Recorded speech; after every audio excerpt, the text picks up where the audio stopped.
So this is an example of how to use the Euler Totient function to find the remainder when you have a similar kind of problem like the one that I just covered.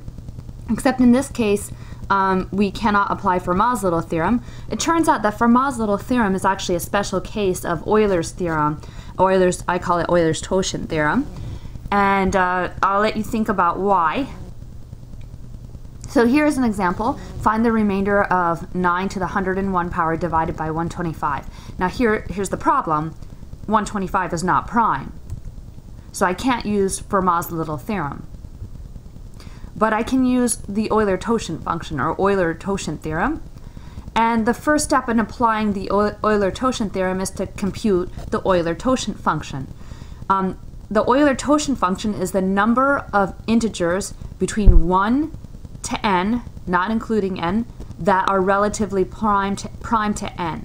So we did this in class the other day where we just listed out the entire set of numbers from, I believe it was 1 to 36, and then we just crossed out, maybe even be a smaller number than that, and we just crossed out all the things that divide, all the numbers that divided the n, and then what we were left with were the number of relatively prime integers. Well, this is not feasible for 125 unless you have some time on your hands. So instead of listing all the numbers and then counting, we're going to use the formula that I showed you in class the other day. So we take that divisor 125 and we break that into primes the way you did in grade school. 125 is really 5 times 25, and this is really 5 times 5 times 5. So 125 is 5 cubed. So the only prime that divides 125 is 5. Only prime divisor is 5. So you need to find the prime divisors to apply this formula, and the only prime divisor is 5. And so we're going to use the formula which says that the totient function of 125, or the number of relatively prime integers below 125, is going to be 125 times 1 minus 1/5, which turns out to be 100. And I'm applying, this is the formula just to remind you. If I had maybe 2 or 3 primes, I would have to continue. But since I only had one prime divisor, I only have one term in that product. And I will prove this for you when I get back from Boston.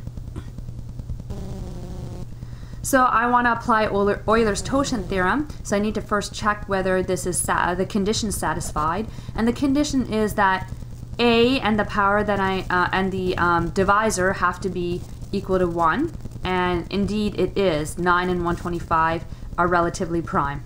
So yes, the condition is satisfied. And now I'm ready to apply Euler's Totient theorem, which looks a lot like Fermat's little theorem. And in fact, it is Fermat's little theorem broke down to that particular case.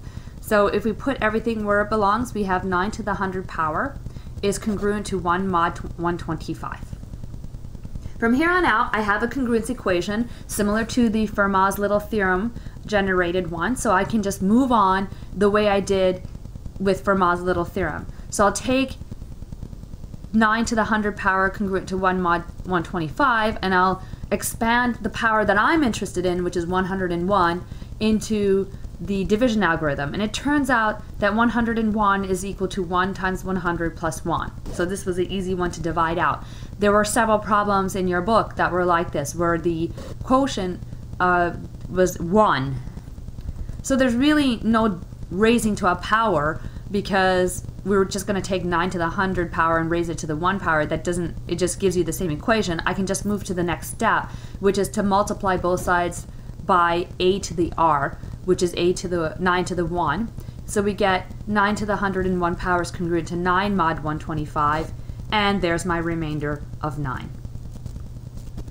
So this is it. We know exactly what's on the exam. I don't think there's going to be any problem in the class, entire class actually. I think everybody's doing very well.